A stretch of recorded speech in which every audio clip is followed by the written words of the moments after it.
तो इस वीडियो में डिस्कस करूंगा आरआरई फॉर्म। ठीक है, इस वीडियो को देखने से पहले आप मेरी प्रीवियस वीडियो जरूर देखें, क्योंकि वहाँ पर मैंने एचेलॉन फॉर्म को डिस्कस किया है। ठीक है, तो इसमें आरआरई फॉर्म का मतलब ये रिड्यूस रो एचेलॉन फॉर्म। ठीक है, तो किसी भी मैट्रिक्स का आरआरई फॉर्म किस तरह से निकालते हैं मैंने बताया कि प्रीवियस वीडियो में कि एलिमिनेशन मेथड अप्लाई करते हैं। जो एलिमिनेशन मेथड है वो दो टाइप्स के होते हैं। ठीक है, एक होता है फॉरवर्ड, एक होता है बैकवर्ड। ठीक है, तो फॉरवर्ड जैसे अप्लाई करते हैं मैट्रिक्स पर तो हमारी जो मैट्रिक्स है वो एचेलॉन फॉर्म में आ जाती है। अगर बैकवर्ड अप्लाई करते हैं, फॉरवर्ड अप्लाई करने के बाद बैकवर्ड, तो इससे हमारी आरआरई फॉर्म में हमारी मैट्रिक्स आ जाती है। ठीक है, तो यहाँ पर मैं बताने वाला हूँ कि इसकी प्रॉपर्टी कितनी होती है। इसकी बेसिकली 4 प्रॉपर्टियाँ हैं।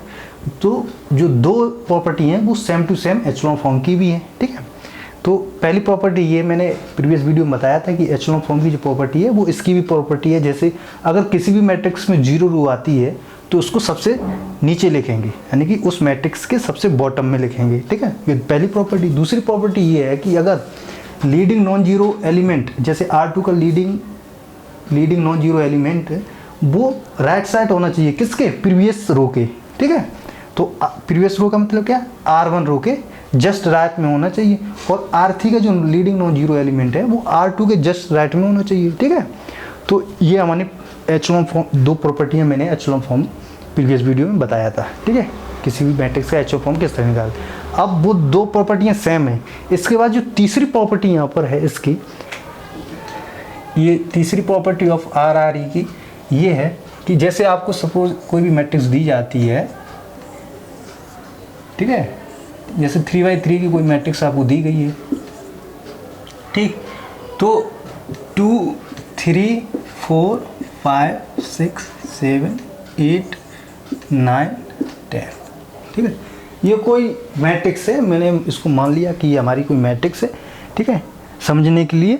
ठीक है, तो ये हमारी कोई मैट्रिक्स है। तीसरी प्रॉपर्टी ये कहती है कि अगर किसी भी, जैसे आपको इस मैट्रिक्स को आरआरई फॉर्म में लाना है तो एवरी रो का, यानी कि ये बताता है कि एवरी रो, ठीक है, आप देखेंगे एवरी रो में फाइंड आउट करेंगे लीडिंग नॉन जीरो एलिमेंट, तो इसका 1 होना चाहिए। ठीक है, बट ऐसा एचेलॉन फॉर्म में नहीं होता। ठीक है, वहाँ पर कोई भी कंडीशन नहीं होती कि इसमें 1 होना चाहिए, कुछ भी हो सकता है एचेलॉन फॉर्म में। जब लीडिंग नॉन जीरो एलिमेंट कुछ भी हो सकता है, बट यहाँ पर रिड्यूस रो यानी कि आरआरई में कुछ मतलब 1 ही होना चाहिए, एग्जैक्ट 1 होना चाहिए। ठीक है, या जैसे 1 होना चाहिए में इसका मतलब क्या हुआ, जैसे ही आप इस पर ये मैट्रिक्स एचेलॉन फॉर्म में आने के बाद इसको कन्वर्ट किया जाएगा आरआरई फॉर्म में।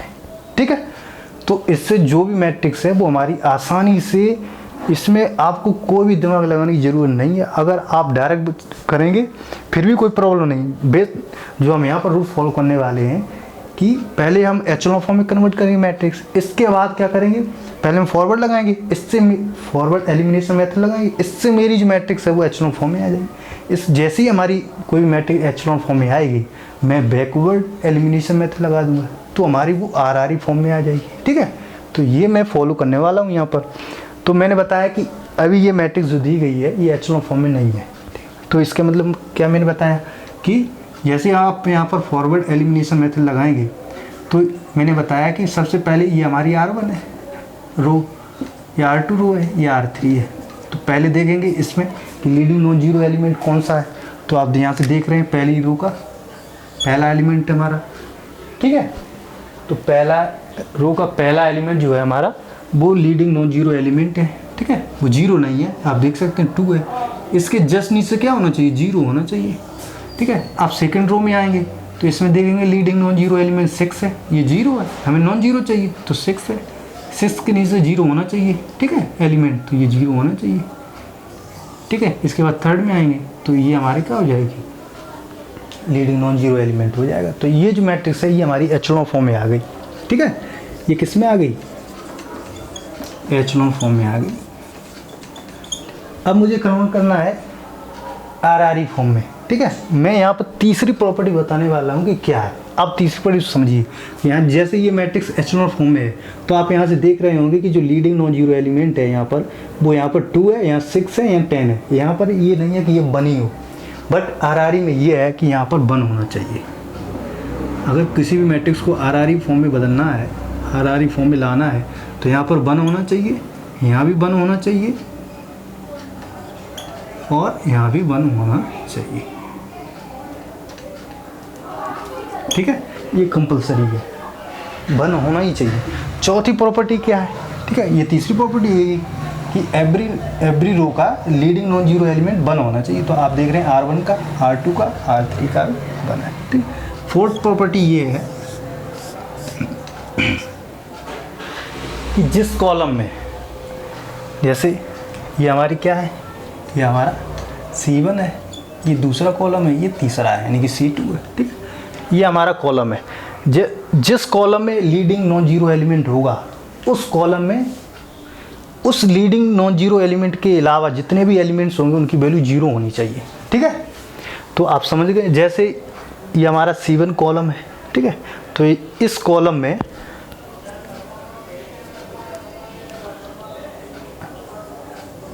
ये हमारे कॉलम है।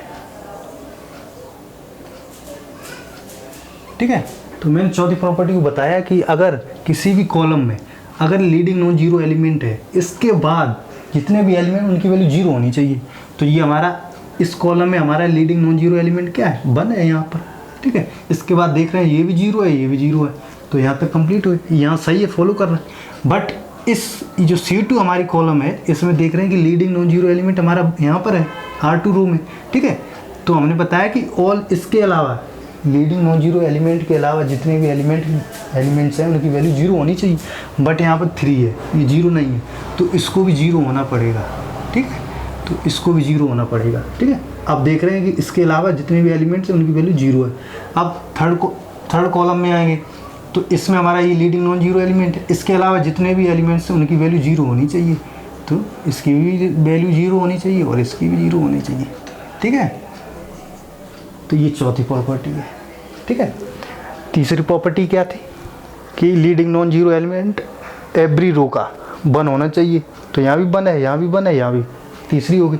चौथी प्रॉपर्टी ये है कि उस कॉलम में, जिस कॉलम में ये लीडिंग नॉन जीरो एलिमेंट है, उस लीडिंग एलिमेंट के अलावा जितने भी एलिमेंट्स हैं उनकी वैल्यू 0 होनी चाहिए।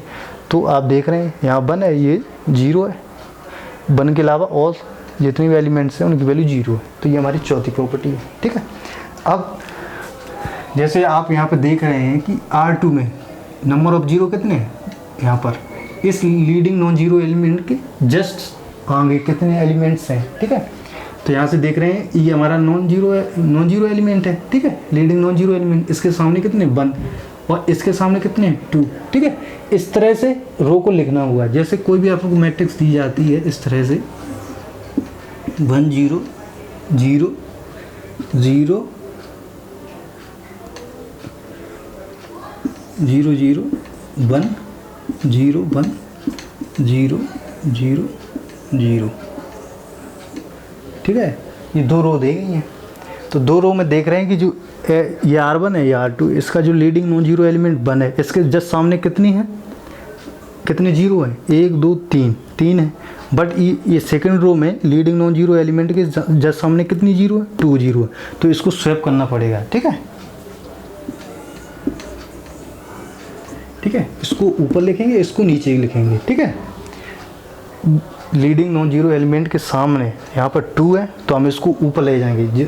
यहाँ पर देख रहे हैं यहाँ पर 1 है, यहाँ पर 2 है, जिसमें ज़्यादा होगी लीडिंग नॉन जीरो एलिमेंट के सामने 0, उसको सबसे नीचे लिखते जाएंगे। ठीक है, तो यहाँ पर 2 है, यहाँ पर 3 है, तो इसको ऊपर लिखेंगे, इसको नीचे लिखेंगे। ठीक है, अब ये प्रॉपर्टियों के अलावा अगर इतनी आ गई है, अब इससे जो 4 प्रॉपर्टी के हमारी कोई भी मैट्रिक्स RRE फॉर्म में कन्वर्ट हो जाएगी। ठीक है, अब मैं एग्जांपल लूँगा, इस एग्जांपल से मैं दोनों एचेलॉन फॉर्म और RRE फॉर्म को आपको कराऊंगा तो आपको समझ में आ जाएगा। ठीक है।